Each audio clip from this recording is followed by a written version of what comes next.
Biblia Kutoka 20 mstari wake ni 3. Usione miungu mingine ila mimi. Sasa nisomee amri ya kwanza ya Katoliki. Inasema utamwabudu Mungu yeye peke yake. Amri ya kwanza ya Katoliki inasema hivi, tunawakamata red handed leo kuabudu Mungu na kumtumikia yeye peke yake. Na ya kwanza Biblia imesemaje? Inasema usiwe na Mungu mwingine. Tuseme wako sawa kwa ya kwanza. Ndio. Sawa Ndio. Haya, soma ya pili ya Biblia. Ya pili ya Biblia inasema usijifanyie sanamu ya kuchonga. Soma ya pili ya Katoliki. Usilitaje jina la Mungu bure. Ya Biblia. Usijifanyie sanamu ya kuchonga. Ya Katoliki. Usilitaje jina la Mungu bure. Hata kama unakula ugali na miwa, zinafanana? Hazifanani. Ya Mungu ya pili, usijifanyie sanamu ya kuchonga. Ya Katoliki ya pili, usilitaje jina la Mungu bure. Kwa hivyo hiyo ya pili, unaiona mahali? Si wametoa kabisa. Anisomee amri ya 10 ya Biblia. Amri ya 10 ya Biblia Kutoka 20:17. Soma. Inasema hivi. Inasemaje? Usitamani nyumba ya jirani yako. Usitamani mke wa jirani yako. Wala mtumwa wake. Wala mjakazi wake. Wala ng'ombe wake. Wala punda wake. Wala chochote alichonacho jirani yako. Kwa hiyo amri ya kutamani katika Biblia ni moja. Ya ngapi? Ya 10. Anisomee amri ya 9 ya Katoliki.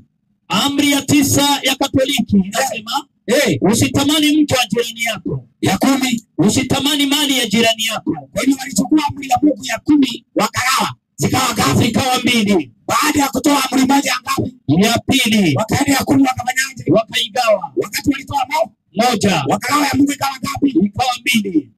Kwa hiyo leo tukiongea Katoliki wana amri ngapi? Amri 9. Wana amri ngapi? Amri 9. Biblia kuna amri ngapi? 10. Biblia 10 Yakobo. Inasema kwa maana labda tunachukua Biblia, unaenda Katoliki, hatunaenda ibada. Wewe na mlevi tofauti ni kuwa wewe umelewa na mafundisho ya uongo na mlevi amelewa na taska. Tofauti yenu ni hiyo. Hakuna hapo si mtu mlevi. Lakini mtu wa Katoliki ni mlevi kuliko mlevi wa taska. Ule wa taska anaweza kunywa leo, saa hii ikifika asubuhi yako suba imeisha. Wa Katoliki ni mlevi full time. Soma. Inasema hivi. Inasemaje? Maana mtu awe yote atakayeshika sheria yote ila akajikwaa katika neno moja amekosa juu ya yote. Kwa nini? Kwa maana yeye aliyesema usizini pia alisema usiue. Basi ijapokuwa hauzini lakini umekuwa mvunja sheria. Kwa hivyo ukikataa amri moja ya Mungu umekosa yote. Na kwa Katoliki moja iko hawana. Kwa hivyo wamevunja yote. Alafu sasa tunapeleka pesa yako huko. Si ukule madazi unone ukienda jehanamu uko umenona. Hizo dhehebu chani nazo bwana. Ni uongo mtupu. Hii ni Katoliki. Si tumepata na shida? Ndio. Si tumepata na shida? Ndio. Haya tuende kwa SDA. Wanasema ati huyu mtu ni wa SDA. Hawezi kuuza SDA. Na ni kama sikukuja na hiyo kitu. Iko hapo.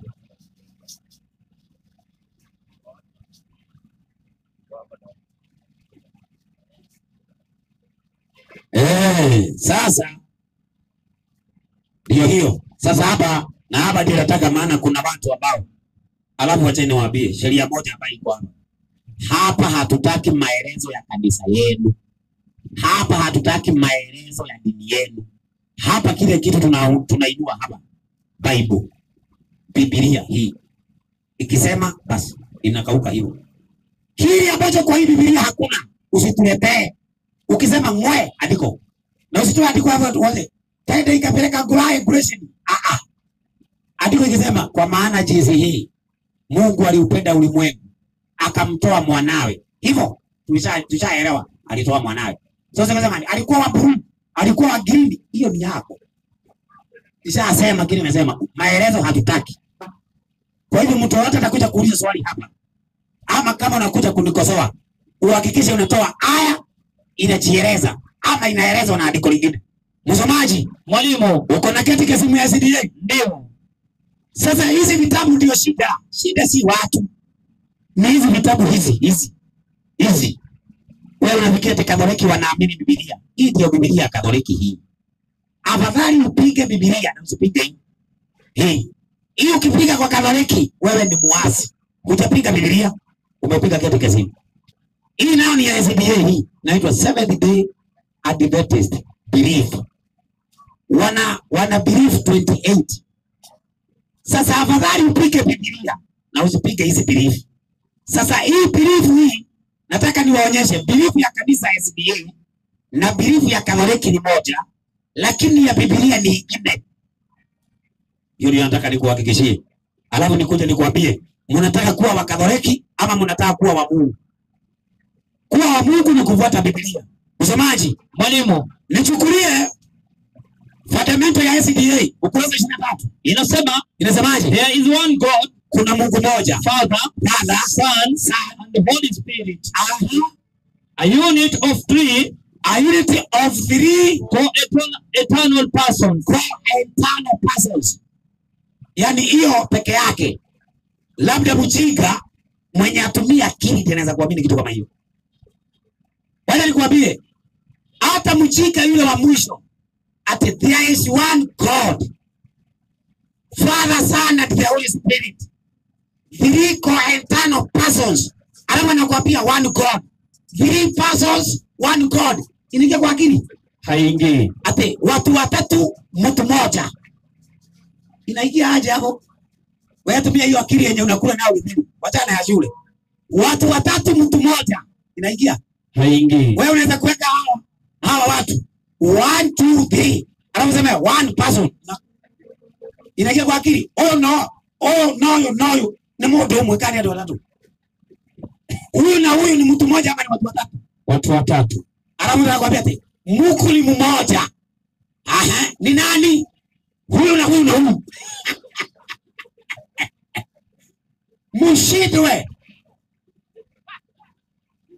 Mshitwe kabisa. Msomaji, Mwalimu, nisaidie ukurasa wa 35. Hiyo katika simu ya ICDA. Ukurasa wa 35. Ukurasa wa 35. Usome mada yenyewe inaongelea nini hapo? Ukurasa wa 35. 35 ukurasa.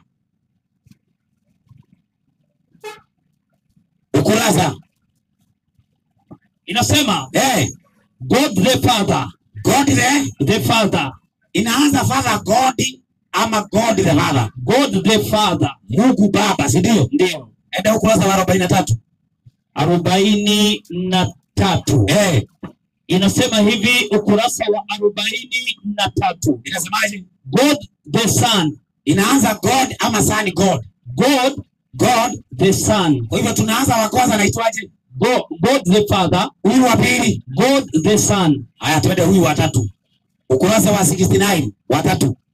Sasa Waesdia wa leo na Wakatoliki wa leo tofauti yao ni kuwa wengine ni Wasade na wengine ni Wasaturday. Nyani ni ile ile, msitu ndio tofauti. Hivyo mtanichukia, lakini nawaambia ukweli. Mimi najua hakuna mtu wa SDA atakayependa hiyo. Najua hakuna mtu wa Katoliki atapenda kama hiyo. Mtaumia kwa sababu nawakilisha kile hamtaki. Lakini mtaumia hivyo hivyo. Muende nyumbani mkunywe maji, mulale. Maadamu ni ukweli nasema, hata nikufe, atakuja mwingine kesho, atasema hivyo hivyo. Huyo naye akikufa, atakuja mwingine, aseme hivyo hivyo. Kwa hivyo hamuna bahati, ni kuacha uongo mfuate kweli, muache kuumia. Hivyo tu. Hivyo tu, simple. Wacha uongo, enda kwa kweli, hutaumia. Kaa kwa uongo, utaumia kila siku, mpaka ugoteke pressure. Hata ni nini? Ukurasa 69, nasemaje? God the Holy Spirit. God the Holy Spirit. Kwa hiyo wamesema there is one God, Father, Son and the Holy Spirit. A unity of three co-eternal persons. 1, God the Father. 2, God the Son. 3, God the Holy Spirit. Hizo ni Mungu tatu za SDA. Tuende Katoliki sasa. Katoliki naye nisomee ukurasa nafikiri wa 18. Soma nasikie. Inasema hivi, Utatu Mtakatifu. Katika imani ya Kikristo, fumbo kuu kwa yote. Kwanza mimi naamini supermarket ya uongo ni Katoliki. Yaani mahali watu wanaenda kuchota uongo ni Katoliki. Katoliki wasema uongo mkubwa katika uongo zote ni gani? Inasema katika imani ya Kikristo, fumbo kuu kwa yote, uongo mkubwa kuliko zote ni fumbo la Utatu Mtakatifu. Tunaamini kwamba Mungu Baba ni Mungu, alafu Mungu Mwana ni Mungu, alafu na Mungu Roho Mtakatifu ni Mungu. Kwa hivyo kwa mujibu wa Katoliki, wa kwanza anaitwa Mungu Baba, wa pili Mungu Mwana, wa tatu Mungu Roho Mtakatifu. Wa SDA wa kwanza Mungu Baba, wa pili Mungu Mwana, wa tatu Mungu Roho Mtakatifu. Kuna tofauti? Hakuna. Kuna tofauti? Hakuna. Wote wako sawa? Wote wako sawa. Twende kwa Biblia sasa. Wakorintho wa kwanza 8:6. Lakini kwetu sisi tunahubiri hapa, Mungu ni umoja tu. Mungu ni umoja tu, aliye Baba, aliye Baba. Kwa hivyo Mungu wetu ni umoja, anaitwa Baba. Mungu mmoja wa SDA ni mmoja, anaitwa Baba, Mwana na Roho. Wakatoliki umoja, anaitwa Baba, Mwana na Roho. Wetu umoja, anaitwa Baba. Tuko pamoja na wao? Hatuko pamoja. Sasa kibarua ambaye mko nayo Wakatoliki na SDA mko hapa, na waomba sigo basi kuanzia mwanzo mpaka Ufunuo, Mungu mmoja ni Baba, Mwana na Roho. Toeni hiyo, kunyeshe mvua makunguru. Kujeni. Ondokea hiyo kiti brother. Ndio hiyo kiti. Naomba muje hapa sasa. Kesi ya kujibu Katoliki na wa SDA na wa Protestanti. Uongo wenu, hebu niwache niwaambie kitu. Uongo ambaye umeuganisha makanisa yote ya wapagani. Makanisa yote imeanguka. Ni Trinity. Trinity ndio foundation. Hizo zingine ni tuongo tudogo. Kiuongo kenye ambaye ndio kimejenga uongo zote ni utatu. Mungu Baba, Mungu Mwana, Mungu Roho. Huyo ni uongo. Kwa Biblia hakuna. Kama una swali, ndio hiyo kiti hapo. Swali, si Waislamu wamekimbia? Ndio. Sasa nataka waisidi hapa. Na ukisema ngwe, andika. Usituletee maelezo hapa ya kwa kanisa yetu. Ukisema ngwe, andiko hapo. Sasa ili watu waokoe nafsi zao, lazima waache haya madhehebu, wajiuke katika sehemu zenye watarudi katika ukweli. Tokeni kwa hizo madhehebu. Sasa mimi nikwambia ati wewe SDA madhehebu. Ukienda huko unaangamia. Katoliki unaangamia. Pale unaangamia. Sasa mimi nikihubiri wale tokeni. Kama vile Yohana Mbatizaji alivyokuwa anahubiri jangwani. Anaambia watu nyosheni njia ya Bwana. Kujeni mure azali. Sasa mkitaka vizuri, tunaenda hapa tunatafuta horo, tunalipa maana tuna pesa kujenga manyumba. Tunalipa horo hapo. Tunafanya ibada ya Sabato. Sabato ya Mungu ni Jumamosi. Jumapili ni Sabato ya mnyama.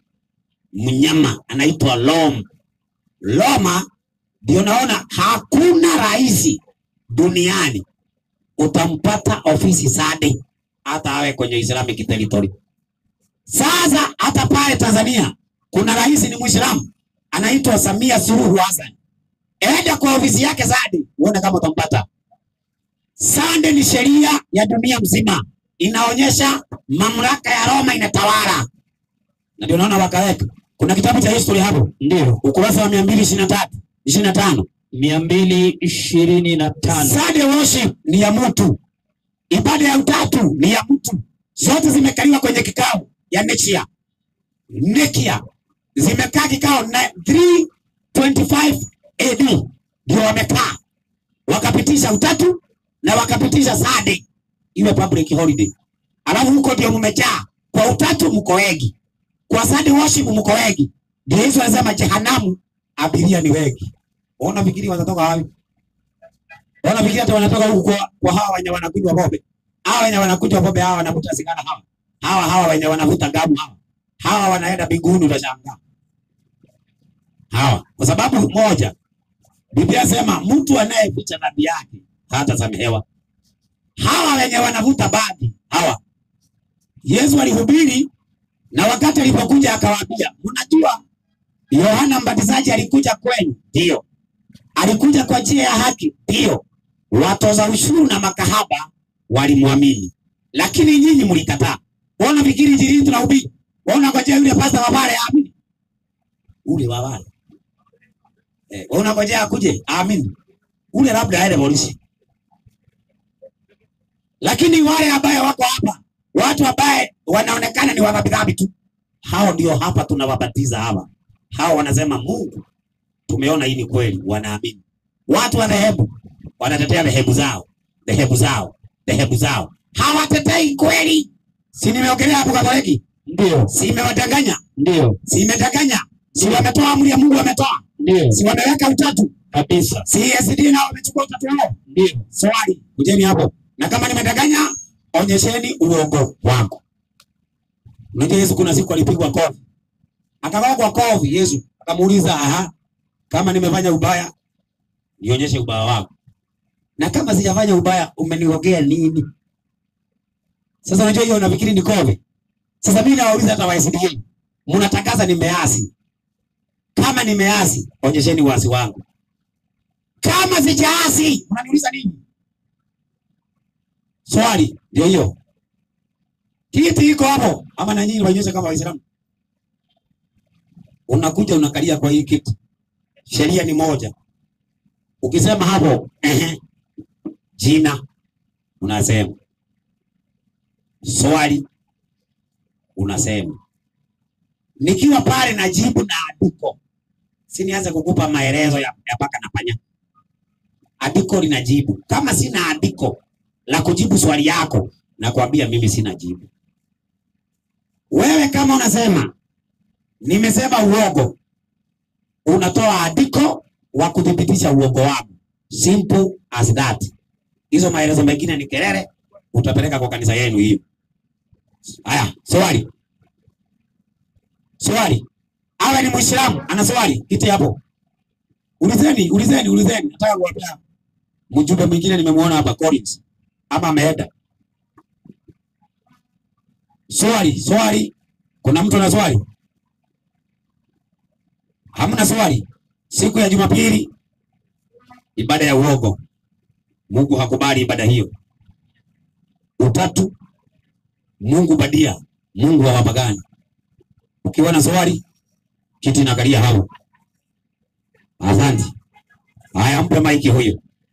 Na pia tunapopeana maiki kwa mtu ambaye kuna swali, hapa kuna vitabu. Kwa wale ambao wanataka kujifunza Mungu wa Biblia, kitabu hiki kinakusaidia, ni shilingi 50.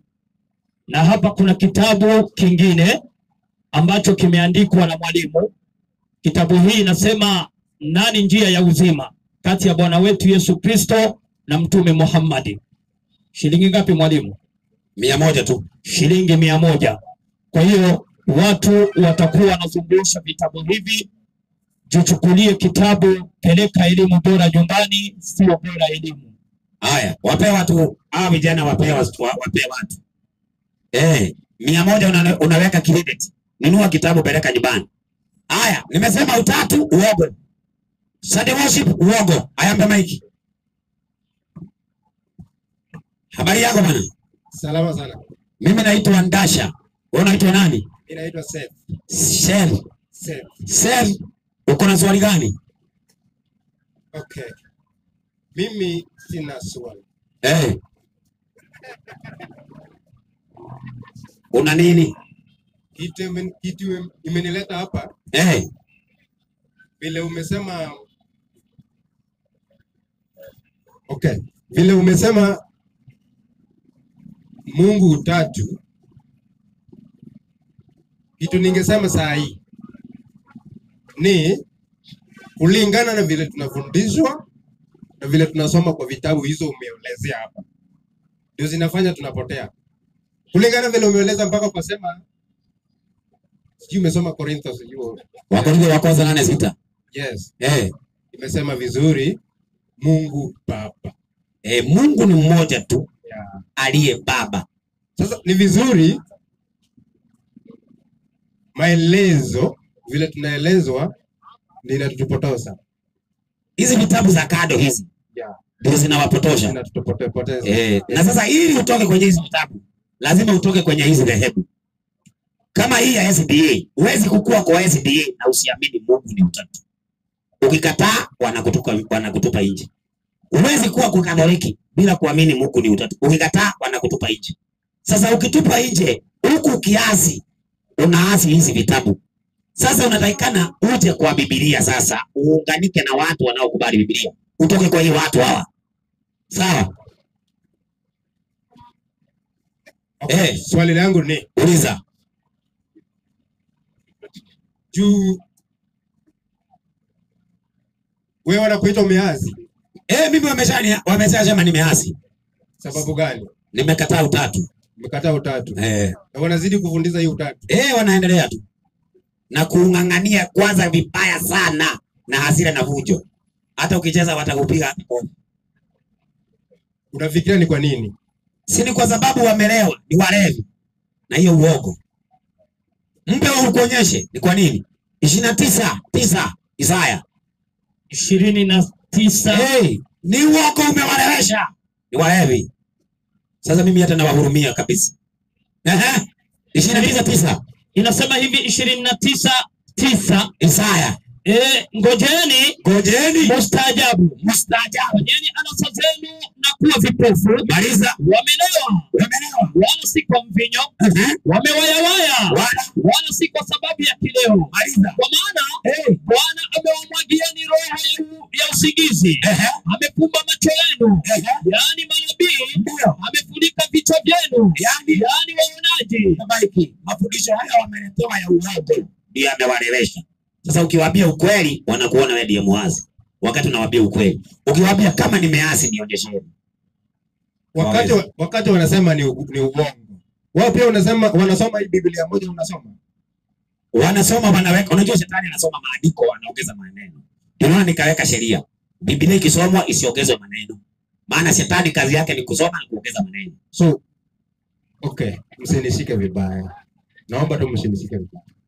Kitu inafanya sisi wengine tukuje hapa ni kujua ukweli.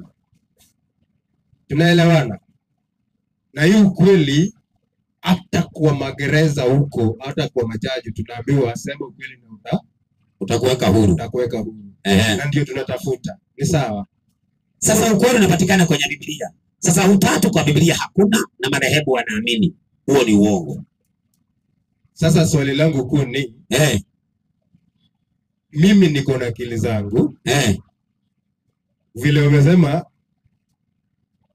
tofauti na Mkatoliki na MSDA. Ni moja anaenda Sunday na moja anaenda Saturday. Ndio tofauti. Ukaongezea kusema nyani ni ile msitu ndio tofauti. Ndio. Inafaa tuelewe kitu moja hapa. After umejua ukweli, kuna fikiria nyingine na inafaa ikukujie kwa akili. Mbona hao watu ukiwaambia ukweli wanasema umeanzi? Sasa hiyo nafikiri ile kitu unatakikana ufanye ni hivi. Yesu alipokuja akaingia sinagogi, sawa? Alihesabiwa ameanzi. Yesu alihesabiwa? Yesu ndani ya sinagogi walimkubali ama walimkataa? Walimkataa. Na Yesu alikuwa anaongea uongo ama ukweli? Yesu alikuwa anaongea ukweli. Kwa hivyo watu ambaye wana ukweli watakubalika kwa dhehebu. Wenye wana ukweli hawezi kubalika kwa dhehebu. Kwa hivyo wakihubiri wataambia watu kaeni kwa dhehebu ama tokeni.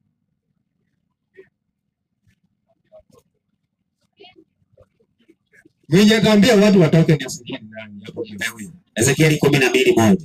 12:1 kitabu ni cha Ezekieli. Unajua kuna watu wanasema watu tuhubiri tu kweli lakini tukae hapa tusitoke. Sasa hao wanapenda dhehebu kuliko Yesu.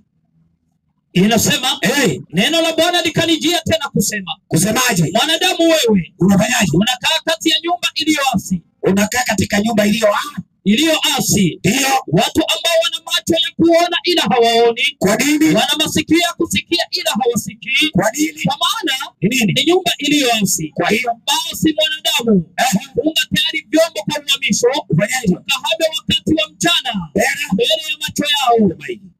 Ni Mungu anasema mahali pa kiasi hama. Funga virago, ondoka.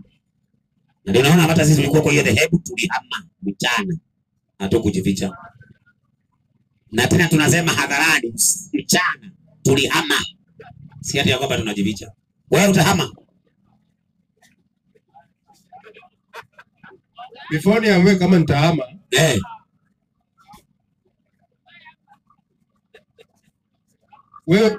wewe mwenyewe data. Ili kuchukua muda gani ndio uhame?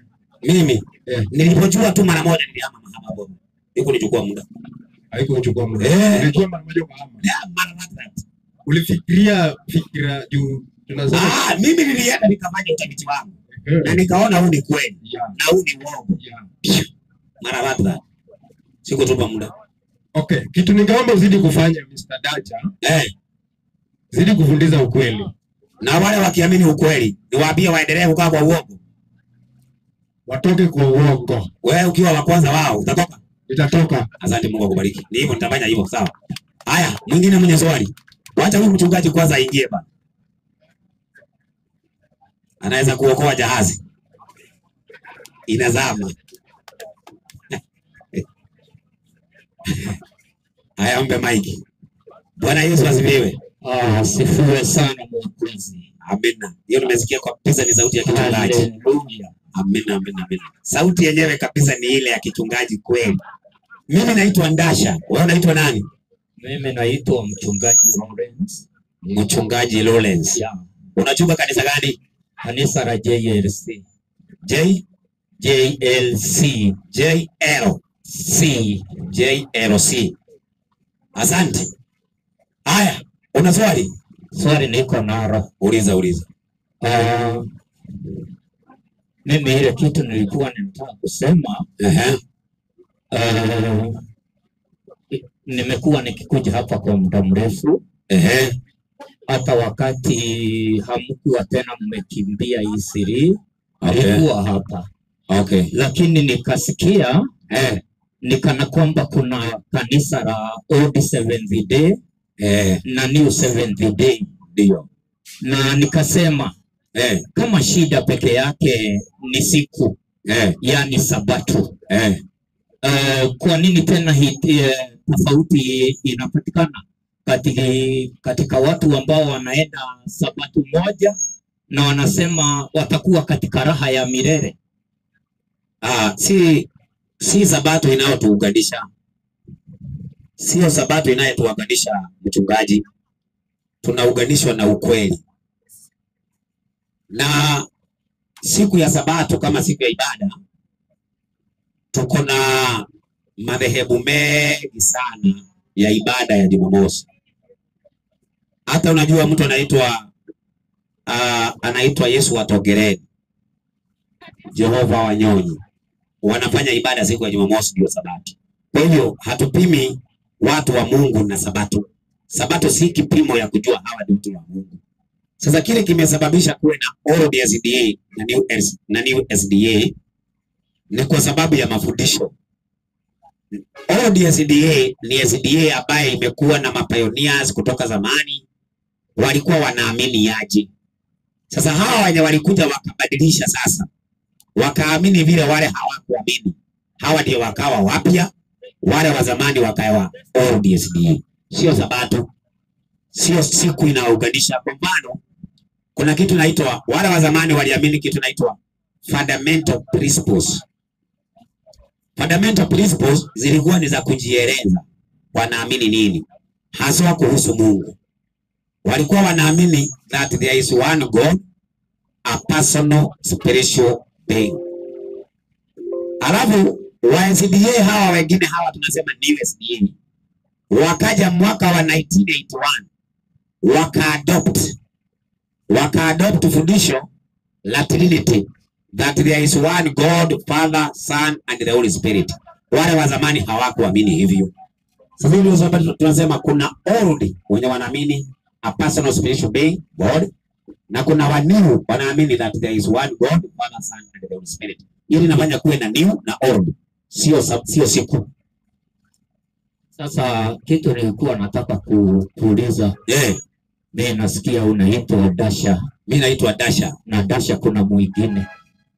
Dasha yule ndugu yetu ule mweusi. Nasikia anaitwa Dasha. Hiyo si neno. Neno hili ambalo nilikuwa ninataka kuzungumzia. Ni kama unaweza kubali kutusomea neno katika kitabu cha Genesis chapter number 1 verses number 26. Aina isomwe Biblia iko hapo isomwe. Hapa ni maandiko tu. Na Mungu akasema na tumfanye mtu kwa mfano wetu, kwa sura yetu, wakatawale samaki wa baharini na ndege wa angani. Haya, mpe maiki. Ndio hiyo imesomwa. Sasa swali ninalolifanya kwa nataka kuuliza hapa Bible inasema tumfanye ama tumuumbe. Bible nyingine tumfanye ama tumuumbe. Na anasema na tumuumbe mtu kwa mfano wetu. Ndio. Maana yake ni kusema kuna mtu ambaye walikuwa wanaongeleshana, maana hangeweza kuambia malaika na tuumbe, maana malaika hawaumbi. Sasa tuelezee mwalimu Dasha. Haya Dasha, ni nani alikuwa anaambiwa tuumbe kama hana uwezo wa kuumba? Mpe maiki kwanza. Nisaidie 17:5 Mathayo kwanza. Na sasa baba? Hapana. Mathayo 17:5. Mathayo. Wewe unasoma Yohana, Mathayo. Inasema na walipokuwa katika kusema, tazama, wingu jeupe likawatia uvuli, na tazama, sauti ikatoka katika ile wingu ikasemaje? Huyo ni mwanangu mpendwa wangu, ninayependezwa naye, msikieni yeye. Ayampe maiki kwanza. Kitu cha kwanza ambaye Mungu ametuwekea wazi ni kwamba maswali kama hiyo Yesu anatakikana kuwa na majibu. Kwa hivyo tumusikie Yesu vile atasema. Kwa hivyo hiyo jibu sitajibu mimi, Yesu ajibu. Mpe sasa. 17:5 Yohana. Na sasa baba, sasa Yesu ndiye anajibu sasa. Anasema na sasa Baba, unitukuze mimi pamoja nawe. Unitukuze mimi pamoja nawe. Utukufu ule niliokuwa nao pamoja nawe kabla ya ulimwengu kuwako. Mpe. Yesu anasema kabla ya ulimwengu kuwako yeye alikuwa na baba yake. Unaona Sasa tunafaa kuuliza nani aliambia mwingine tuumbe mtu kwa mfano wetu? Ni mwana aliambia baba ama ni baba aliambia mwana? Si ndio? Mbona hiki Wakolosai 1:15 inasema, ama usome Wakolosai Waibrania 1:2. Waibrania 1:2 ndio inasema hivi katika 1:2 kitabu ni cha Waebrania. Biblia inasema hivi, ndio 1 mstari wake ni wa 2. Waibrania inasemaje? Mwisho wa siku hizi amesema na sisi katika mwana. Mungu anasema na sisi katika mwana aliyemweka kuwa mrithi wa yote, aliyemweka kuwa mrithi wa yote. Tena kwa yeye, tena kwa huyo mwana aliufanya ulimwengu. Kwa hivyo Mungu alimwambia mwanawe tuumbe mtu kwa mfano wetu na kwa sura yetu. Hiyo ndio jibu. Nilikuwa pia ninataka tuongee kidogo, maana hujekataa na mimi najua wewe upendi njia ya shortcut. Ni mtu wa wazi kabisa. Nilikukuta Githurai nikakupenda sana. Naam. Sasa ile kitu nilikuwa nataka kuuliza, maana si ati ni kwa kona ulikuwa unanifinyiria nishindwe kuongea. Hapana, sikupigia kwa kona. Sasa Yesu ndugu yangu, si Mungu. Haya mpe. Hakuna mtu anaweza kusema Yesu si Mungu wakati Yesu anasema, hebu nisaidie 5:18 Yohana. 5:18. Ukisema Yesu si Mungu, basi hawezi kuwa mwana wa Mungu. Basi atakuwa mwana wa mwanadamu. Lakini kwa sababu ni mwana wa Mungu, lazima awe Mungu. Lakini akiwa Mungu, hakui Mungu namba 2. Hiyo ndio shida. Sasa utatu mnaposema Yesu ni namba 2, Roho ni Mungu namba 3, hiyo ndio makosa. Makosa si kusema Yesu ni Mungu. Sasa nataka nikuonyeshe Yesu anakuwa Mungu aje. Ndio sije akawa Mungu namba 2. Sasa tusikie. Basi kwa sababu hiyo Wayahudi walizidi kutaka kumuua. Wayahudi walikuwa wanataka kumuua Yesu. Kwa kuwa Kwa kuwa hakuvunja sabato tu, yani walisikia Yesu, waliona Yesu amevunja sabato, bali pamoja na hayo, lakini jambo lingine, alimuita Mungu baba yake, akijifanya sawa na Mungu. Ayampe maiki kutoka hapo. Yesu kwa kuwa mwana wa Mungu anakuwa sawa na Mungu. Sawa Sasa anapokuwa sawa na Mungu, anachukua majina yote na sifa zote za baba yake ambaye ni Mungu. Unaona Kwa mfano wewe, kitambulisho chako saa hii tukichukua kimeandikwa majina matatu, si ndio? Jina lile la mwisho ni la nani? Ni la baba yangu. Baba yako anaitwaje? Anaitwa Lawrence. Saa hii hapa kukiitanwa Lawrence. Lawrence nani? Hiyo ni Kiingereza. Cairo. Saa hii kukiitanwa Cairo, nani ataitika? Ni baba yako ama wewe? Ni mimi. Wewe ndiye Cairo? Ni mimi. Lakini wewe kweli, wewe ndiye Cairo ama ni mtoto wa Cairo?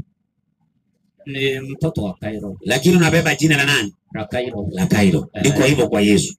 Yesu ni Mungu kwa sababu ni mwana wa Mungu. Ndio anakuwa mwana kabisa. Ndio unaona Yesu miaka yote hajawahi sema mimi ni Mungu. Yesu miaka yote alikuwa anasema mimi ni mwana wa Mungu. Sasa kwa kusema hivi unafaa kuelewa ni Mungu. Na kama nikwambie mimi niko na dota wawili. Unaweza tena uniulize ni wanawake?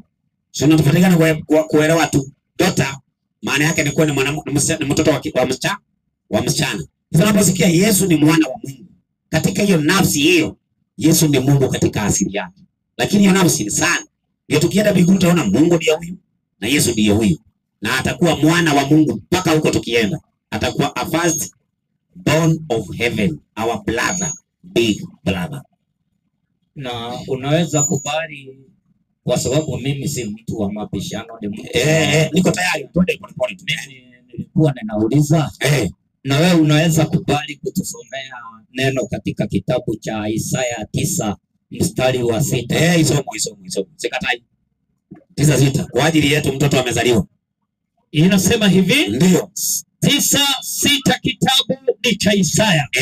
Maana kwa ajili yetu mtoto amezaliwa, tumepewa mtoto mwanamume, na uwezo wa kifalme utakuwa begani mwake, naye ataitwa jina lake Mshauri wa Ajabu, Mungu Mwenye Nguvu, Baba wa Milele, Mfalme wa Amani.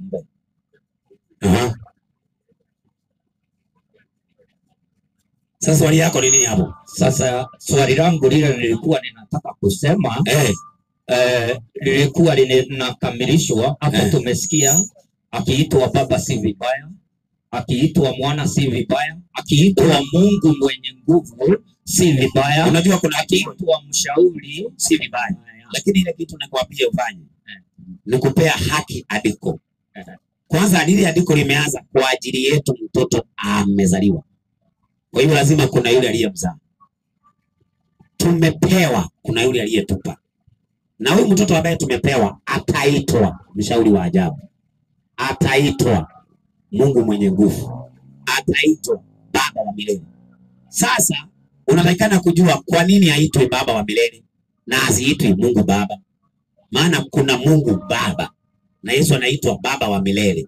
Kwa nini Yesu aitwe Baba wa Milele? Kwa nini Yesu aitwe Mungu Mwenye Nguvu?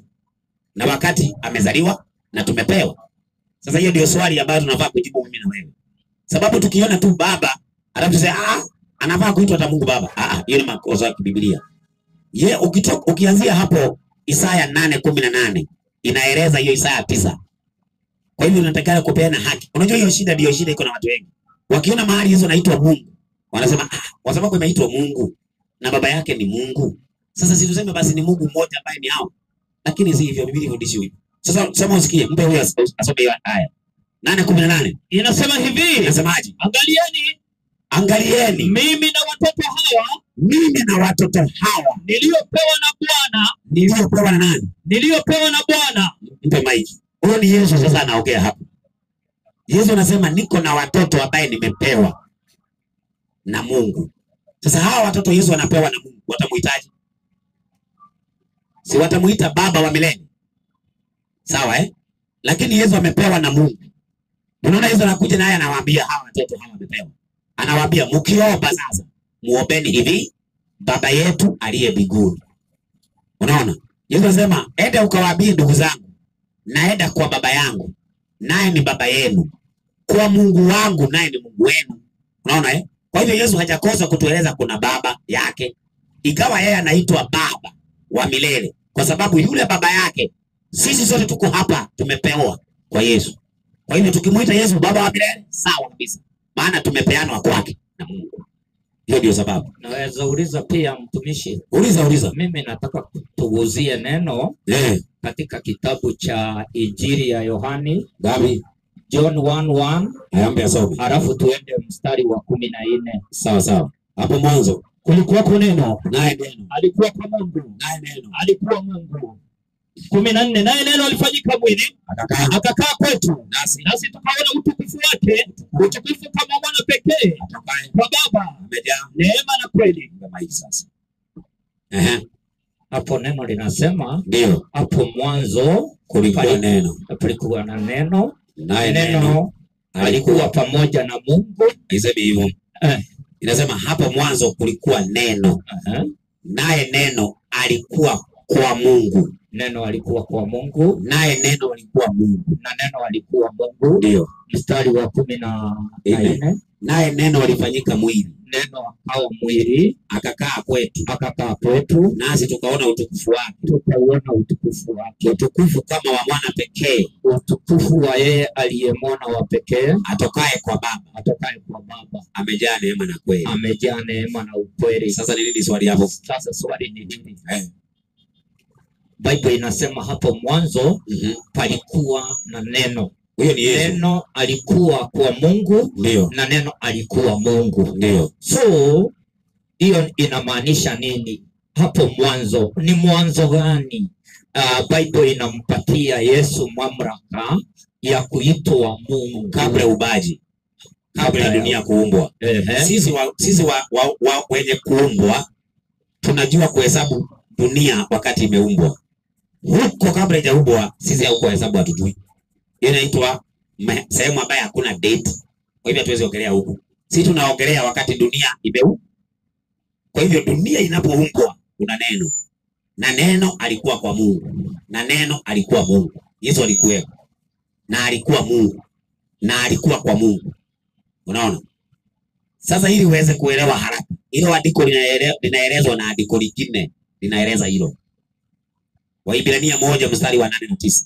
Sasa sikia vile Biblia inaeleza vizuri. Lakini kwa habari za mwana asema. Sasa Mungu ndiye anaeleza habari za Yesu sasa. Kiti chako cha enzi Mungu anaeleza habari za Yesu, anasema ni cha milele na milele. Pole. Anasema kwa habari za mwana Mungu anasema kiti chako cha enzi Mungu ni cha milele na milele. Kwa hivyo mwana ameitwaje? Mungu. Ameitwa Mungu. Tuko pamoja Ndio. Haya, alafu anasema kiti chako cha enzi ni cha milele. Alafu na fimbo ya ufalme wako ni fimbo ya adili. Alafu umependa haki. Umechukia maasi. Kwa hiyo Mungu, kwa hivyo wewe Yesu Mungu wako. Yesu wewe ni Mungu lakini una Mungu wako. Amekutia mafuta. Sasa hiyo ndio sababu unaposikia Mungu wako kwa sababu ni mwana. Kama angekuwa ni nafsi nyingine ya Mungu, angekuwa Mungu mwenzake. Lakini anambia Mungu wako amekutia mafuta. Sasa kwa nini aitwe Mungu na ako na Mungu wake? Why?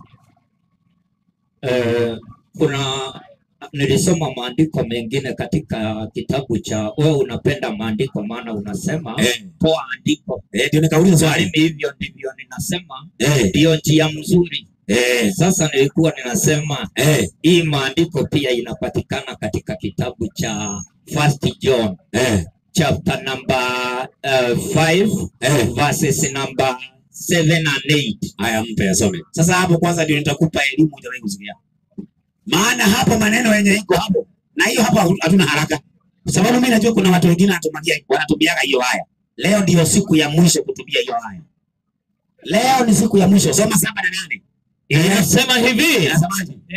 Waraka wa kwanza Yohana 5:7 na 8. Twende. Inasemaje? Naye Roho ndiye ashuhudiayo. Safi. Kwa sababu Roho ndiye kweli. Maliza. Kwa maana wako watatu washuhudiao mbinguni. Nani? Baba, Neno na Roho Mtakatifu. Maliza. Na watatu hawa ni umoja. Haya memaiki. Sasa mimi nataka andiko tulisogeze kitu. Imesema wako watatu washuhudiao nani? Mbinguni, si ndio? Mchungaji. Wa kwanza ameitwaje? Baba. Wa pili Mwana. Hapo imesema neno, lakini tumesema tuweka Mwana. Watatu Roho Mtakatifu. Imesema ndiye Mungu mmoja. Wakasema ni wote ni umoja. Umoja ni mmoja. Ni moja. Ukisema umoja ni moja, unatokana na moja. Hiyo kitu hakiwezi kuwa na umoja kama si kimoja. Kwa hivyo tukisema umoja wa mataifa ni taifa moja. Umoja wa mataifa ni kusema umefikia makubaliano fulani. Tunasema hivi, tukisema mimi na wewe tuna umoja, ni mtu mmoja. Mawazo ni moja, lakini mtu mmoja si moja. Sasa ninakuuliza sasa swali kutoka hapo. Baba na neno na Roho Mtakatifu, Mungu ni nani hapo? Baba, neno na Roho Mtakatifu, Mungu ni nani hapo? Ni wote watatu. Naomba andiko sasa. Nataka tusome neno katika kitabu cha Mathayo 28 mstari wa 16 hadi wa 20. Na unakumbuka swali? Haya, mpe. Asoma. Inasema hivi, 26 mpaka 29. Na mkumbuke swali yenye nimemuuliza. Yesu akaja kwao akasema nao akawaambia, akasemaje? Nimepewa mamlaka yote mbinguni na duniani. Nendeni ulimwenguni mote. Alisema 26. Paulo, unasikiliza mtu Kenya anasema 28. Amesema 28. Ndio. 28 na 29.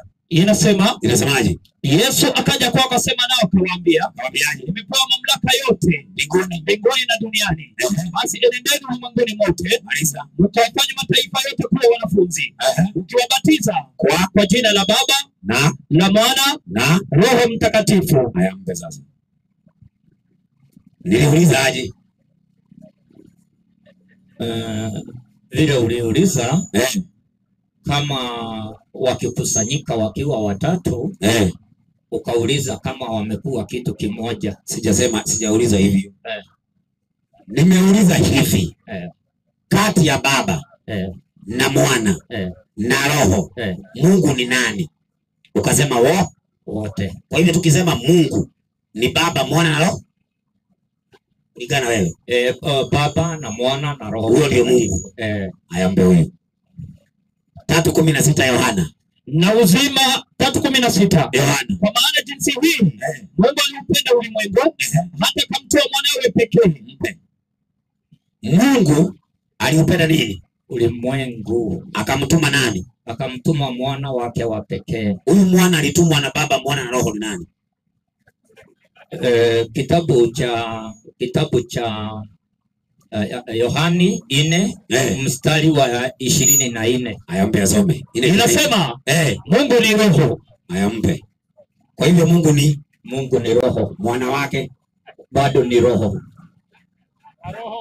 Kwa sababu wakati alikuwa mbinguni hakuwa amepewa mwili. Sasa mwana wake ni roho. Yesu ndio ambaye amepewa. Unajua unajibu kwenye simulizi. Nijibu kenye nauliza. Unauliza namna wewe ulifanya hivi. Ulitoka waraka wa kwanza Yohana 5:8. Ulitoka hapo. Wako watatu washuhudiao mbinguni. Ni watatu. Si ni mmoja, ni watatu. Baba, Mwana na Roho. Sawa? Ni wangapi? Ni watatu. Sasa nikauliza, katika hao watatu si Mungu ni mmoja? Katika Biblia Mungu ni wangapi? Ni mmoja. Sasa katika hawa watatu sasa Mungu ni nani? Mungu ni wote. Kwa maana Bible inasema Mungu ni upendo. Sawa sawa. Hebu kwanza, maana sijebeba hiyo maandiko offhand. Mimi ninataka, maana mimi ninakuanga CEO wa St. Lawrence, unikopeshe kidogo. Uniambie hivi kabla ya mwalimu. Nakukopesha hii.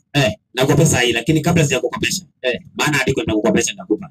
Mungu ni upendo nitakupa. Ile kitu nakuuliza ni hii. Tafadhali kile ambaye nauliza unanijibu hicho. Unaona? Unanijibu hicho. Nimeuliza hivi. Huyu anaitwa baba ama anaitwa pedo? Si anaitwa baba? Ni baba. Na huyu mwingine akaitwaje? Ni mwana na pia ni Mungu. Na huyu mwingine akaitwaje? Ni Roho Mtakatifu na bado ni Mungu. Haya, kwa hivyo hao wote ni Mungu. Sasa Biblia inasema Mungu alimtuma mwanawe. Kulingana na wewe, Mungu ni nani? Ni Baba, Mwana, Roho? Ni Mungu Baba, Mwana na Roho Mtakatifu. Sasa huyu Mungu ambaye ni Baba, Mwana na Roho alimtuma mwanawe yupi? Alimtuma mwanae ambaye ni Neno. Maana Bible inasema neno akawa mwili. Kwa hivyo ule neno hayuko pale kwa wale watatu. Kwa yule Mungu. Si Mungu hapo. Neno sasa ndio watu wasimama hapa. Naona kama ndani kuonyesha mfano. Chap. Sasa hapa kuna kitu moja. Alafu mwingine mmoja asimame hapa. Mwingine asimame hapa. Mwingine. Wewe peana vitabu. Baada akuje. Sasa sikiliza, andiko linasema hivi. Sawa Inatosha. Asante, Mungu akubariki. Andiko linasema hivi, wako watatu. Sawa Baba, Neno na Roho Mtakatifu. Si ni sawa? Kulingana na wewe, huyu ndiye Mungu, si ndio? Si ndio unafundisha? Sasa huyu Mungu alimtuma mwanawe. Huyu. Sasa mimi nikauliza sasa wewe, huyu ni mwana wa Mungu. Maana Mungu ni Baba, Mwana na Roho. Huyu ni mwana wa Mungu. Sasa mimi nikauliza hivi, maana huyu Baba, Mungu Baba, huyu mwana ni Yesu, ni mnaita Mungu Mwana. Na huyu ni Roho Mtakatifu, mnaita Mungu Roho. Sasa huyu Mungu Baba, Mungu Mwana, Mungu Roho walimtuma mwanawe. Huyu mwanawe nani? Ndio swali. Mwanawe nani? Sasa ndio Yesu Kristo. Kwa hivyo sasa huyu ametoka sasa. Wewe usio huko. Sasa ametoka. Sasa wamebaki nani sasa hapo? Mungu amebaki. Hebu tufungulie ile maandiko inasema Dasha hawacha kukimbia. Sasa nikikimbia nani? Na huyu ajibu yeye anakuuliza. Sasa mimi sikimbii. Bible inasema hivi na katika kitabu cha nabii Isaia. Maana mbingu ni kiti changu cha enzi na dunia ni mahali pangu pa kuwekelea miguu. Sasa Mungu ambaye anajaa mbinguni na miguu yake inajaa dunia, huyu Mungu anawezaje toshea kichwa chako, Mwalimu Dasha? Mpenda kuonyesha vile anatoshea kichwa changu. 7:9 kitabu cha Danieli. 7:9. Wewe unasema unashindwa Mungu kutoshea kwa kichwa chako. Wewe wacha elewa Biblia vile inavyoeleza Mungu. Sasa unataka ueleze Mungu vile Biblia inamueleza. Atunataka atoshee kwa kichwa. Inasema hivi. Inasemaje? 7:9 kitabu ni cha Danieli. Soma. Biblia inasema hivi. Nikatazama hata viti vya enzi vikawekwa. Na mmoja aliye mzee wa siku. Ameketi. Mbona kwanza? Huyo mzee wa siku ameketi. Nani huyo? Naona. Hapo sikuelewa vizuri. Nimerudia. Nikatazama hata viti vya enzi vikawekwa. Na mmoja aliye mzee wa siku ameketi. Mavazi yake yalikuwa meupe kama theluji. Nani huyo ambaye Danieli anaona amekaa kwenye kiti cha enzi? Anaona mzee. Ni nani huyo mzee wa siku? Hakutajwa. Si Mungu. Na alafu Mwalimu Dasha, unisaidie hao vijana hawaulizange maswali hapa. Kazi yao ni kuropoka. Unisaidie hao vijana. Tafadhali. Wasifanya ile mambo walifanya. Wakapiga mtu pale kwa barabara. Kuna mtu alipigiwa hapa kwa barabara kabla Muhammad hapa. Sasa wasianze kuropoka ati tena wanitoe pale kwa barabara.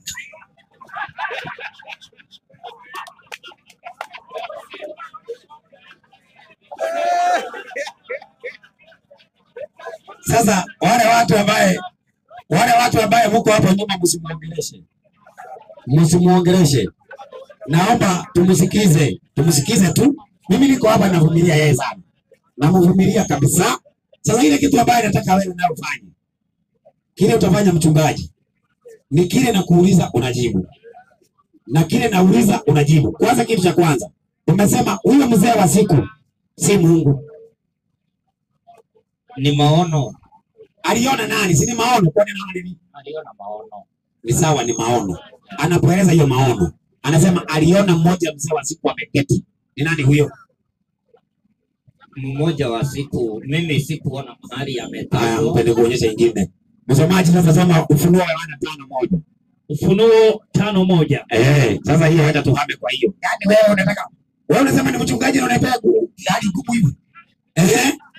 Kisha nikaona katika mkono wa kuume wake yeye aliyeketi juu ya kile kiti cha enzi kitabu kilichoandikwa ndani na nyuma. Ndio. Kimetiwa muhuri 7. Ndio. Nikaona bwana hivi soma ile 8 hapo chini. 4:8. Mahali unasoma mtakatifu. 4:8 nasema hao wenye uhai 4 kila mmoja alikuwa na mabawa 6 na pande zote na pande zote na ndani wamejaa macho, wala hawapumziki mchana wala usiku, wakisema mtakatifu, mtakatifu, mtakatifu, mtakatifu, mtakatifu Bwana Mungu mwenye enzi, aliyekuwako na aliyeko na atakayekuja. Na hao wenye uhai wanapompa yeye aketia juu ya kile kiti cha enzi utukufu na heshima. Mwenye amekaa kwenye hiyo kiti cha enzi ni nani? Kiti cha enzi ambacho ni mbingu, ni Mungu. Ni Mungu ameketi. Kiti cha enzi ambacho Bible inafananisha na mbingu, anasema mbingu.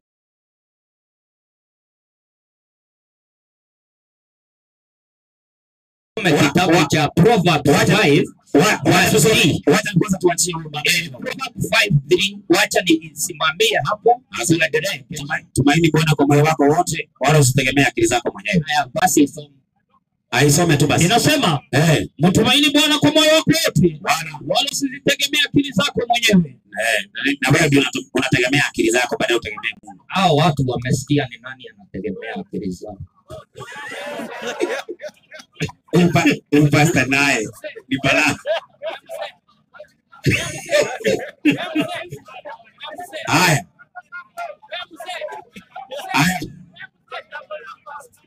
Haya mpe mama. Habari yako dada yangu? Mimi naitwa Dasha. Wewe unaitwa nani? Mimi naitwa Masi. Masi. Karibu sana Masi. Asante. Uko na swali Masi? Mimi niko na swali. Uliza. Haya basi, nyamazeni sasa tusikilize Masi. Masi, uko na swali gani? Mimi ni msabato, mimi ni MSDA. Ndio. Weka microphone vizuri. Na familia yetu hatukuwa wa SDA. Tulikuwa wa Sunday. Ndio. Sasa vile tulijua ukweli, tukaingia SDA. Ndio. Sasa ile kitu imenishangaza leo. Kama SDA pia imechafuka. Taenda wapi tulishaamini? Unajua tutaingia kwenye kanisa la Mungu. Kanisa la Mungu ni gani na tulihubiriwa tukajua. Sasa ndio kanisa la Mungu. Haya mpe nikuonyeshe kanisa la Mungu vile liko. 14:12 Ufunuo wa Yohana. Hapa ndipo penye subira watakatifu, hawa wazishikao amri za Mungu na imani ya Yesu. Sasa mpe maiki. Masi, kanisa la Mungu si dhehebu. Kanisa la Mungu ni watu wanaoshika amri za Mungu na imani ya Yesu. Si dhehebu. Unaona sasa hii tukiamini wewe na mimi na huyo msomaji, alafu tushike amri za Mungu, tusifuate na tuamini imani ya Yesu. Mungu akiwa mbinguni anasema niko na kanisa langu Nairobi. Mbe usikie. 18:20 alafu nikupe maiki uongee. 18:20 Mathayo. Kwa maana walipo wawili au watatu wamekusanyika kwa jina langu, mimi nipo papo hapo katikati yao. Hiyo ndio kanisa la Mungu. Sasa ongea. Sababu wakati tuliamini bado tulisomea hiyo Revelation chapter 14:12. Hapo ndipo penye subira ya watakatifu hao ambao shikai kwa amri 10 na imani ya Yesu. Ndio. So hiyo sikatani nayo. Sasa ile kitu unatakikana kufanya. Unatakikana kama dhehebu linasema ni dhehebu la Mungu. Unachukua hizo amri, unawapima nazo. Sasa tukipima SDA na hizo amri ya kwanza inawaondoa. Kwa sababu amri ya kwanza inasema usiwe na Mungu mwingine ila mimi. na wao wanasema Mungu ni watatu. So ikikudapo mimi vile huwa naelewa juu ya Mungu watatu. Juu hapo ni mtu mwenye kutumia akili. Sababu vile Biblia inasema, inasema wazi, hakuna kitu imefichika hapo. Sababu kuna Mungu na Mwana na Roho Mtakatifu. Unajua kuna mambo mengine tu umepewa akili. Unatumia akili, wewe mwenyewe unaelewa. Sasa iko hivi Masi. Ukienda kwa SDA saa hii, wahubiri kwa mfano hapa wako na crusade. Alafu Sabato wanaenda kufanya ubatizo. Wale watu ambao wanabatizwa, ili wabatizwe, kuna kitu inaitwa baptism vow. Sawa Wanaapishwa. Kuapishwa kwa kwanza wanaulizwa, "Mnaamini ya kwamba Mungu mmoja ni Baba, Mwana na Roho?" Wanachukua mkono juu. Ndio tunaamini. Ndio wabatizwa. Sasa wewe unaona mtu mwenye ameamini Mungu ni Baba, Mwana na Roho, ako kwa ukweli? Kama ameamini Mungu mmoja ni Baba, Mwana na Roho, ako kwa ukweli ama amedanganyika? Kwa mfano mimi nimekwambia ukweli, SDA wanapobatiza na hiyo unadhibitisha hata kama uko huko. Wanaapishwa baptism vow. Na unaamini ya kwamba Mungu mmoja ni Baba, Mwana na Roho? Ndio. Alafu zingine zinafuata. Alafu Biblia inasema tuamini ya kwamba Yesu ni mwana wa Mungu. Alafu sasa unaaminishwa Mungu ni Baba, Mwana na Roho. Uone umetolewa kwa imani. Unajua vile naelewa juu imani. Kwa mfano vile mtu alizaliwa akajipata Muislamu akajipata hizo madhehebu. Kisha fika mkubwa. Because umezaliwa kwa mdogo, hata mwenye amezaliwa kwa ndeboshe pa. Ndio. Yaani mtoto amelewa kwa hiyo dini, amelewa na mambo hiyo dini. Kweli kabisa. Na ukishafika mtu mkubwa, unajisomea unaelewa. Unaamini. Na unatumia akili. Ni kama kwa mfano, vile watu wanasema saa 6 ni mchana, usiku. Wanasema kumepambazuka. Watu watumia akili. Waone mwezi iko juu. Na giza saa hii imeingia ni usiku. Na giza ikiwa bado hakujapambazuka. Hiyo ni mfano na ni ukweli, mfano uko hai. Hiyo mfano wako iko sawa. Hiyo mambo mengine kwa hii dunia ni kutumia akili. Sasa Masi, kwa mfano tuseme pale kwa msikiti tuwahubirie watu ambao wanasema Yesu si mwana wa Mungu. Alafu mwingine hapo kwa msikiti anasema nimetumia akili na nimekubali Yesu ni mwana wa Mungu. Ataendelea kukaa hapo kwa msikiti ama anafaa atoke? Anafaa atoke. Kwa hivyo wewe saa hii ukiamini Yesu ni mwana wa Mungu, unafaa kukaa mahali Yesu anaitwa si mwana wa Mungu? Haya, mpe huyu sasa. Nichukulie catechism ya SDA. Ukurasa wa 43. Ukurasa wa 43, alafu nichukulie Yohana, waraka wa kwanza wa Yohana 5:4 na 5. Tumalize kesi ya Masi. Ukurasa wa 43. Ukurasa wa 43.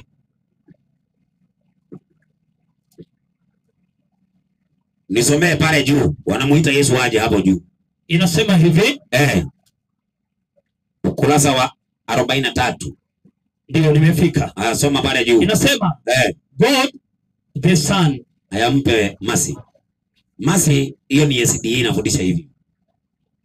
SDA inafundisha Yesu ni God the Son. God the Son. Sawa Haya, mpe. Somea waraka wa kwanza wa Yohana 5:4 na 5. Inasemaje? Kwa maana kila kitu kilichozaliwa na Mungu. Fungua Masi, aseme maneno yako unaongea hapo kwa akili. Ndio. Fungua aone unasoma hapo. Inasema hivi. Inasemaje? Waraka wa kwanza wa Yohana. Inasema hivi. Kwa maana kila kitu kilichozaliwa na Mungu hushinda ulimwengu. Safi. Na huku ndiko kushinda kwa ulimwengu. Hiyo imani yetu. Sasa hiyo Masi ni imani yetu sisi, imani ya Biblia. Mwenye kushinda ulimwengu ni nani? Isipokuwa ni yeye aaminie ya kwamba Yesu ni mwana wa Mungu. Mpe Masi maiki. Masi, tumeona SDA wanaamini Yesu ni nani? Unajua mimi nasema wewe nataka ujiondoe kwanza. Tuongelee Masi na tuongelee Dasha. Kwanza yako weka kando kwanza. Tuongelee SDA. Wewe kwanza weka kando. Unajua mimi Kabla hujakuwa wewe kwanza kaa. Tutakuja kwako. Masi, wewe hakuna kitu unawaongezea. Unaona hii kitabu hii ni kitabu ya SDA. Hii hata uwapelekea waweze kataa. Na hii ndio imani yao hii. Unaona hii. Unaona hivi imeandikwa hivyo. Hivyo ukisema tu hivi ukosa hii na hauwawekelei. Wanasema God the Son. Sasa wanamuongelea Mungu Mwana. Lakini Biblia inasema ya kwamba imani yetu Yesu ni mwana wa nani? Wa Mungu. Sasa wewe Masi, unaamini Yesu ni Mungu Mwana ama Yesu ni mwana wa Mungu? Mimi bila kuamini. Najua nikitumia akili zangu. Na vile huwa naona mambo mengine ni kutumia akili. Sasa wewe ukitumia akili zako, unaamini Yesu ni Mungu Mwana au mwana wa Mungu? Mimi unajua naona hawa ni watatu. Si kuna Mungu, Mwana na Roho Mtakatifu. Sasa hiyo ni sawa. Sasa mimi nakuuliza swali. Mimi nakueleza venye naamini. Ndio. Kuna Mungu. Mungu akamtuma Yesu. Kwa hivyo wewe kulingana na wewe. Mungu alimtuma Yesu kama Mungu mwingine ama alituma mwanawe? Alituma mwanawe.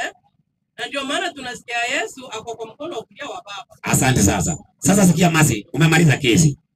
Mahali watu wanaamini Mungu alituma Mungu mwenzake. Unaweza kaa?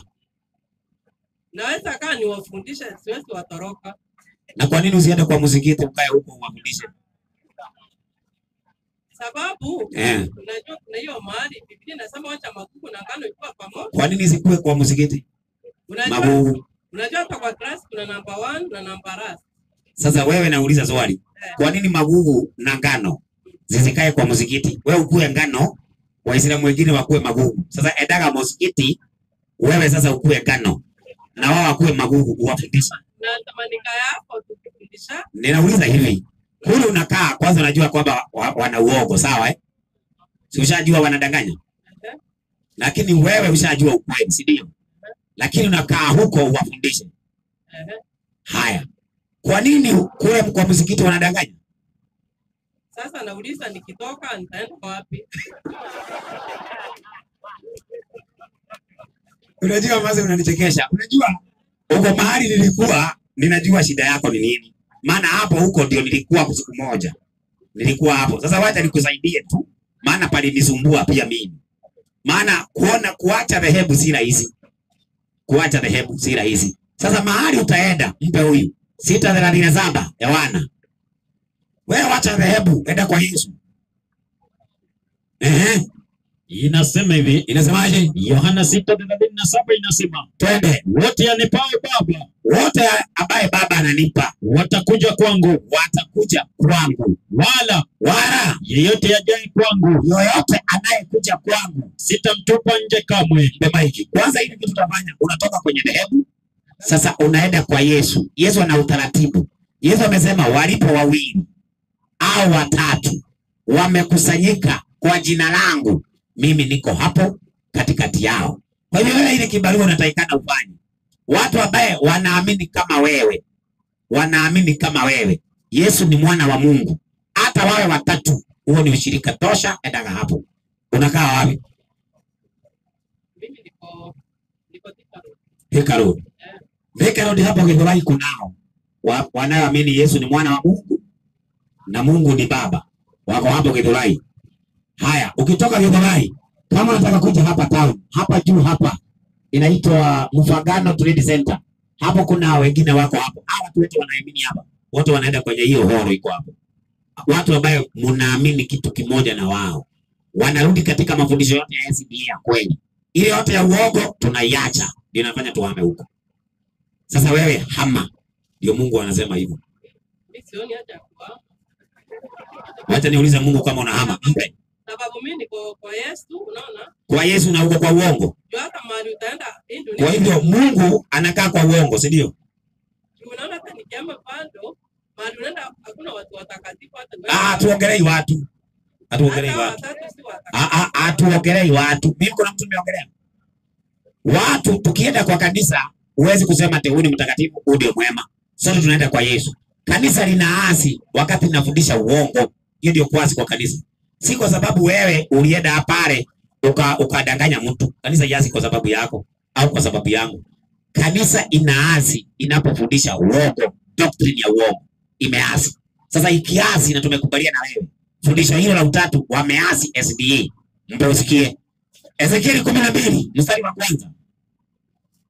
Inasema hivi. 12:1 Ezekieli inasema, neno la Bwana likanijia tena kusema, mwanadamu, ndio wewe unakaa katika nyumba iliyoasi. Sasa kama Masi amekaa SDA iliasi.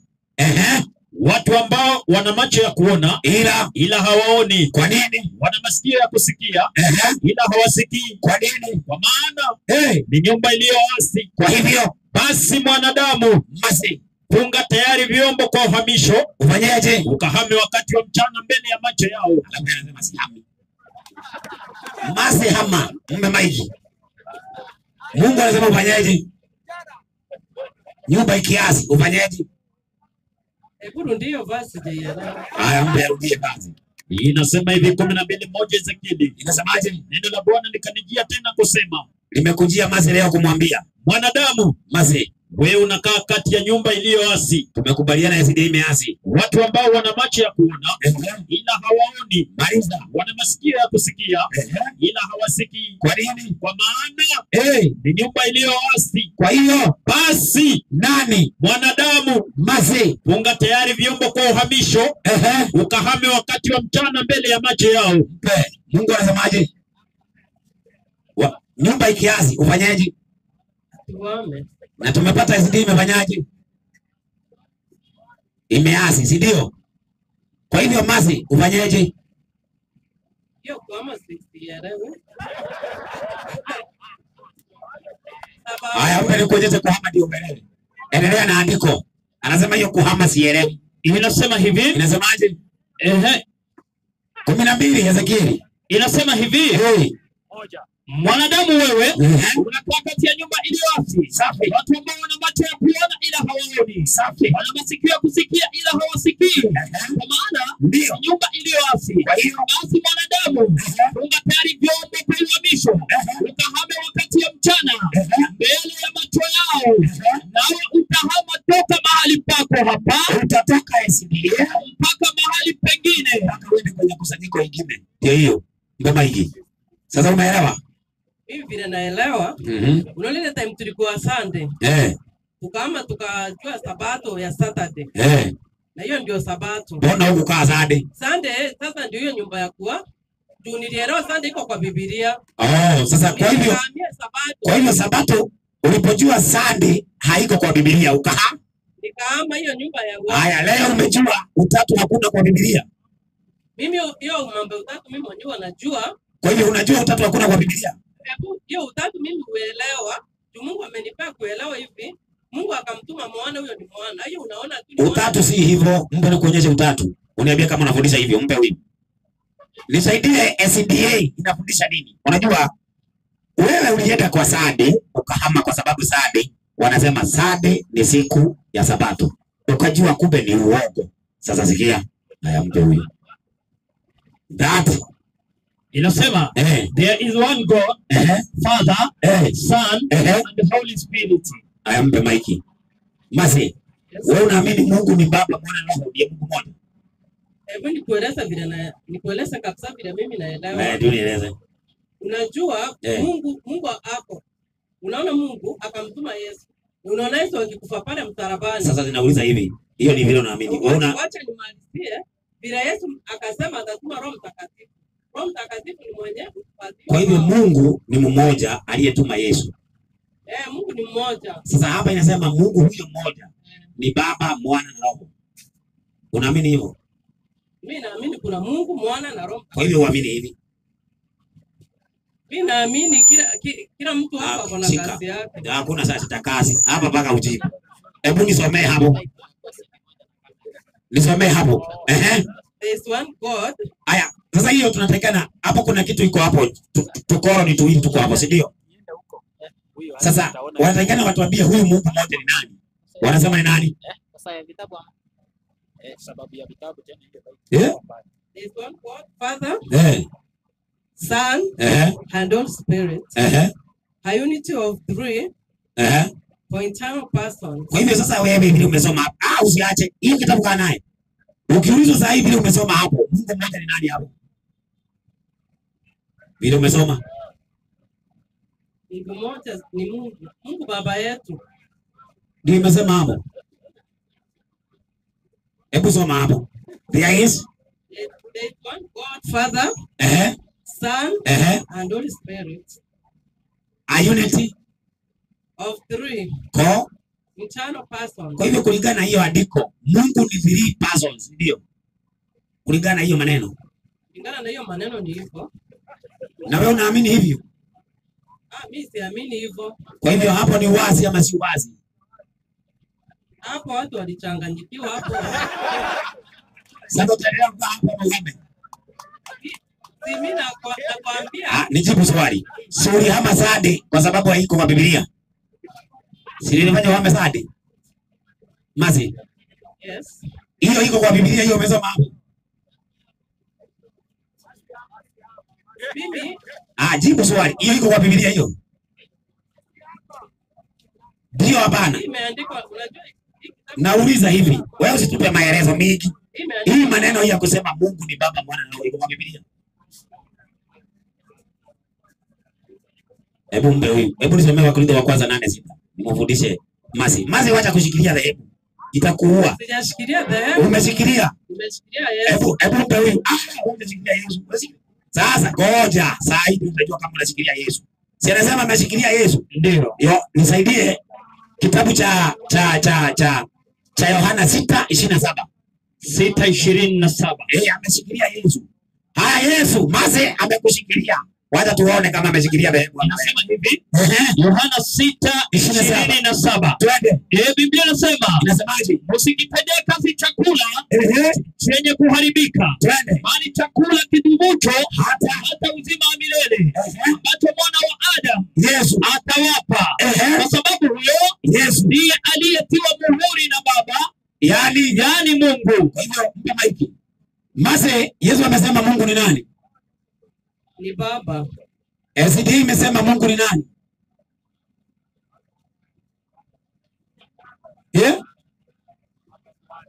Baba, Mwana na Roho Mtakatifu. Sasa kati ya Yesu na SDA nani anasema kweli?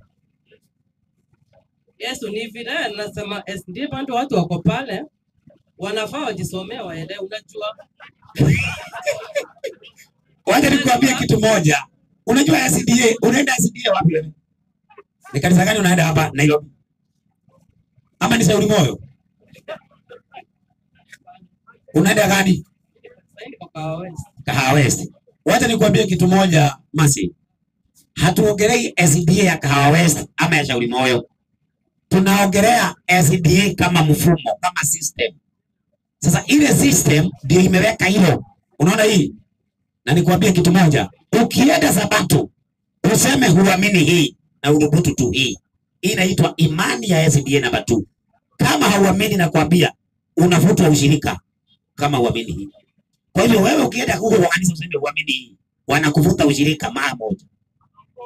Unaona? Unajua vile mimi nimeishi church. Hata mhubiri akikuja kuhubiri, hawezi nidanganya. Juu Mungu amenipea akili, niko na unajua wewe ni mzuri. Na ubaya. Wewe ni mzuri, ile kitu unafanya tu ni kukaa mahali pameasi. Unaona kama hii assignment ya Baba Mwana, hiyo nilielewa kitambo sana. Ndio nasema hivi, kwa mfano leo SDA kusema Mungu mmoja ni Baba, Mwana na Roho. Tunakubaliana na wewe Masi. Hiyo ni kuasi. Hapo watu wamechanganyikiwa. Si watu. Usiweke watu hapo. Hapo tunaongelea system ya SDA maana. Unajua SDA hata wa Kristo Protestant. Kwanza tuongelee SDA kwanza hapo. Tuongelee SDA hapo. SDA kusema Mungu ni Baba, Mwana na Roho ni kuasi. Hiyo ni kuchanganyikiwa hapo. Ni kuasi. Si ndio? Hapo haelewi vizuri hapo. Kwa hivyo ni kuasi. Wacha kusema haelewi vizuri. Ni kuasi, si ndio? Huo ni Mungu mwingine. Si ule wa Biblia, huo ni Mungu mwingine, si ndio? Sasa kuna review at Herald ya SDA ya 1981 ambaye imeandika hivi, ni gazeti wakati ile fundisho lilipitishwa.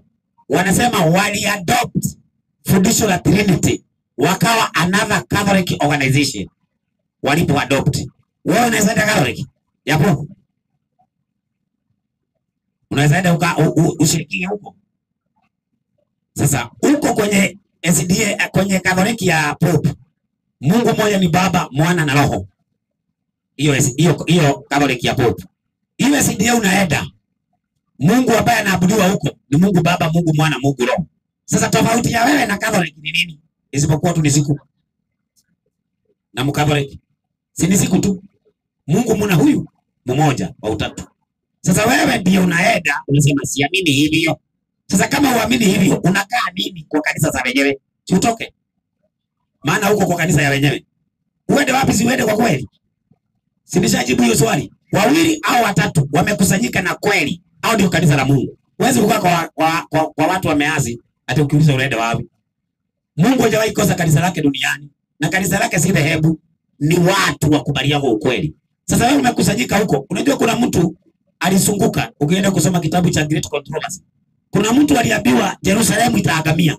Alafu yeye akajua, akaanza kuambia woi Yerusalemu, woi Yerusalemu, baadaye atoke, akaenda ukaa hapo, akakufa na wao. Sasa wewe usikufe na wao wakati umefunguliwa macho.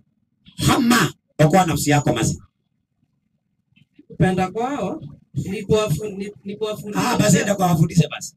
Mungu akubariki. Una swali lingine? Tuacha hilo. Sina swali. Basi wewe ndio sasa ukawafundishe kila laheri, wafundishe hata ukiweza kuwabadilisha wote sawa. Kila laheri. Asante. Ukiweza kuwabadilisha wote basi kila laheri, kila laheri itakuja basi, hata ukiwabadilisha itakuja. Mbarikiwe sana. Na wewe ubarikiwe kabisa na wewe na usiku mwema basi. Pia kwa wale ambao wangetaka kuelewa somo hili ya utatu vizuri, kwanza mpe basi na mnunulie kitabu. Ameshanunua Leta kitabu nionyeshe watu. Kuna hii kitabu. Hii kitabu inabeba hiyo somo yote. Mungu wa kweli wa Biblia, shilingi 50. Na kuna hii ambayo imeandikwa na mwalimu, njia ya uzima kati ya Bwana Yesu Kristo na Muhammad, shilingi 100. Kwa hiyo ukichukua vitabu hivyo utakuwa unapeleka elimu bora nyumbani. Haya, hiyo ni swali ya mwisho, tufunganye. Niko na debate nyingine usiku, unaenda kuwahi mapema. Haya, habari yako bwana? Salama kabisa. Naitwa Ndasha. Mimi naitwa Duncan. Duncan. Uko na swali gani? Mimi niko na swali. Juzi tulifundishwa hivi na Bishop kuwa Yesu atakuja, lakini hata kanyaga hii nchi, atakuwa pale juu. Ndio. Halafu wale watu ambao ni watakatifu wataenda. Halafu kutakuwa na 1000 years ambao yule ibilisi sasa atarule the world. Halafu wale wa Kristo ambao watakuwa wamebaki, yule antichrist atawatesa, na wale wa Israeli ambao hawatakubali, wale 144,000 hii dunia nzima, wale majeshi wote wataunite na watapiga Israel mpaka Israeli itakuwa imeenda mpaka mwisho. Halafu ndo Yesu atashuka tena awaue wale majeshi wote wa dunia nzima. Sasa ndo nilikuwa naomba unifafanulie hilo mwanzo.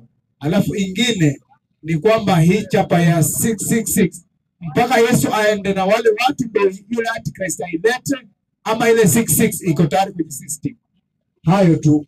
Na huyo bishop aliwafundishia wapi sasa?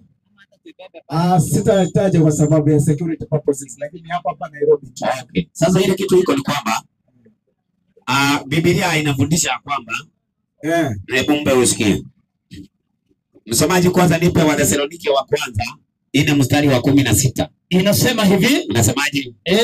Kwa sababu Bwana mwenyewe atashuka kutoka mbinguni, safi, pamoja na mwaliko na sauti ya malaika mkuu, na parapanda ya Mungu, na waliokufa katika Kristo watafufuliwa kwanza. Kisha sisi tulio hai, tuliosalia, tutanyakuliwa pamoja nao katika mawingu, ili tumlaki Bwana hewani.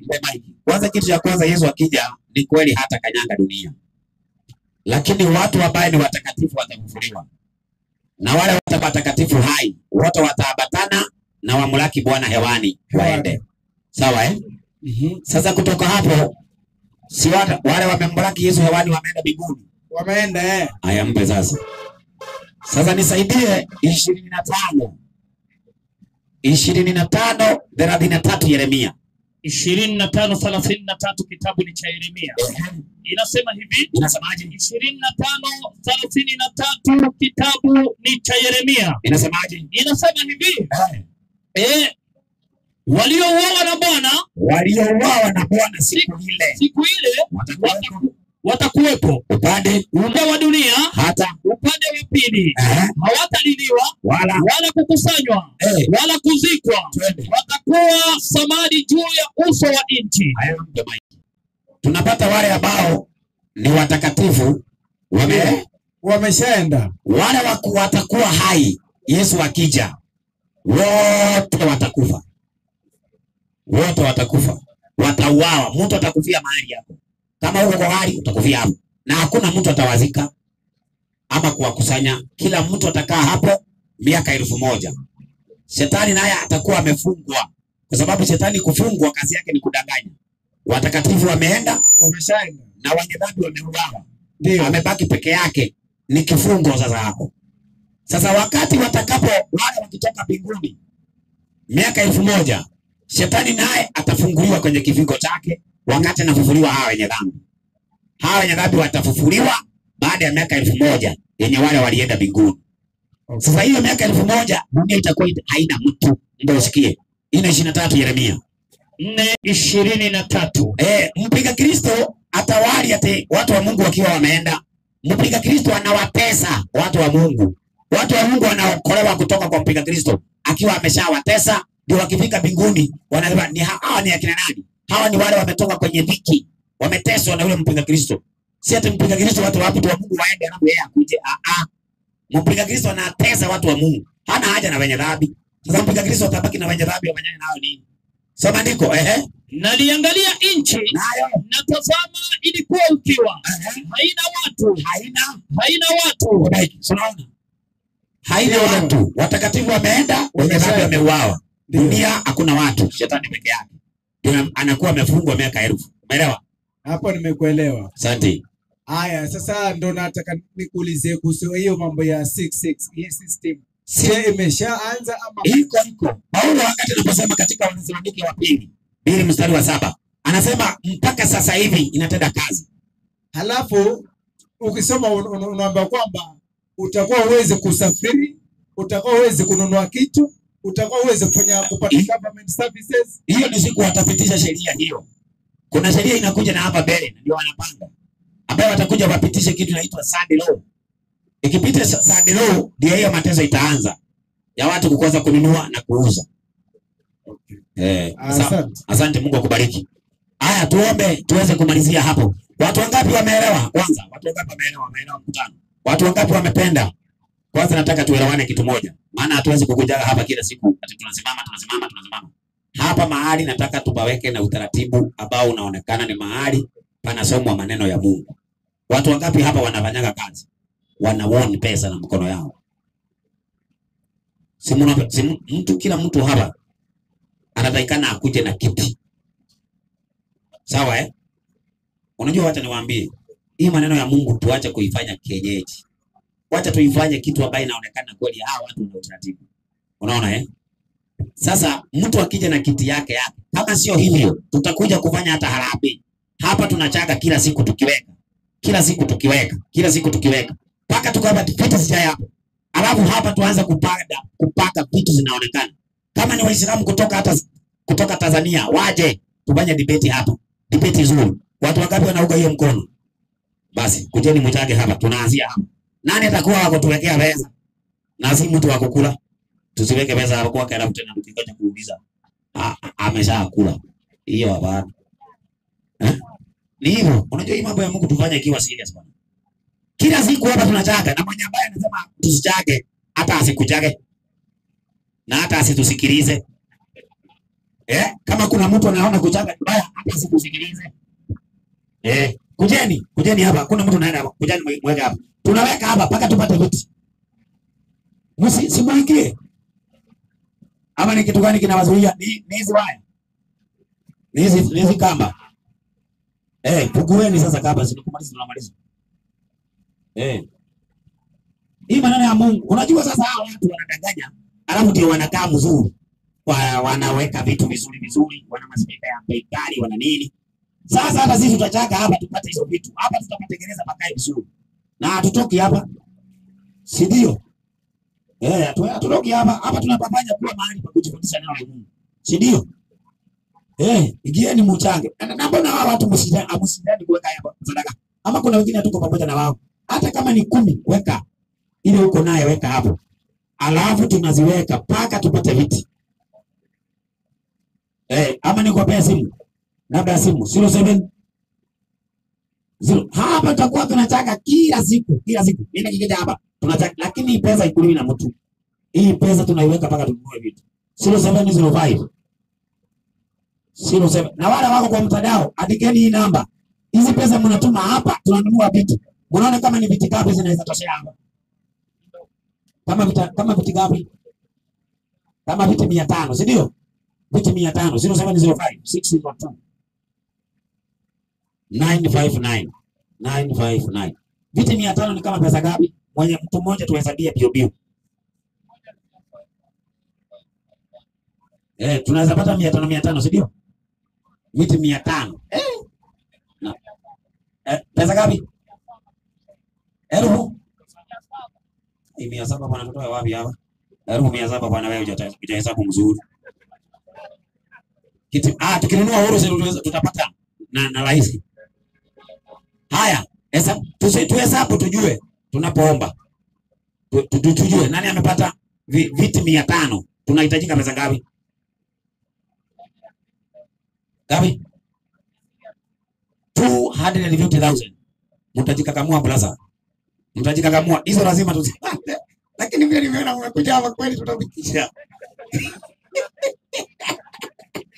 Haya basi wacha tuanze kwa imani basi. Tuombeni. Tutafikisha kwa imani. Haya tutaamini. Nitakuwa niziweka mahali vizuri tu. Na nitakuwa nawatangazia. Haya tunaomba. Baba wetu na Mungu wetu wa mbinguni, jina lako litukuzwe. Asante kwa ajili ya mkutano huu katika roundabout hii. Hatuwezi kusahau kukurudishia shukrani kwa kutuhurumia na kutupa nafasi hii tuweze kuhubiri kweli yako ambayo imekatalika katika siku hizi. Endelea kuwabariki wote wanaofuatilia na kupenda ukweli wako. Tupe mali, tunahitaji viti. Tunahitaji vitu vingi ambavyo vinatakikana vitumike kwa ajili ya kazi yako. Na kwa sababu matajiri wakubwa wameenda katika uogo, tunaomba Bwana tuliobaki nao uwabarikie pia wao, wafungulie milango, wamilikishe vitu nyingi na uwape moyo wa kuvitoa ili tuweze kupata kila kitu. Hata wale wanafuata kwenye mtandao wape roho ya kutoa ili tufanikishe kuweka viti hapa na kuendelea na huduma katika njia iliyo sahihi. Tunapomaliza tumejiachilia mikononi mwako. Tembea na kila moja, mfikishe nyumbani salama, tukutanishe tena, tuendelee. Na ni katika jina la Yesu tumeomba. Amina. Good night. Mbarikiwe sana, usiku mwema. Asanteni. Tutafikisha. Haya, nani tunamweka hapa treasury ya kutulia sana? Paulo ni wewe ama nani? Johnston. Yes. Haya basi, hesabu hii hela. Unaandika mahali unajua ni ngapi unanibea. Ndugu yangu, nikusaidia huyu.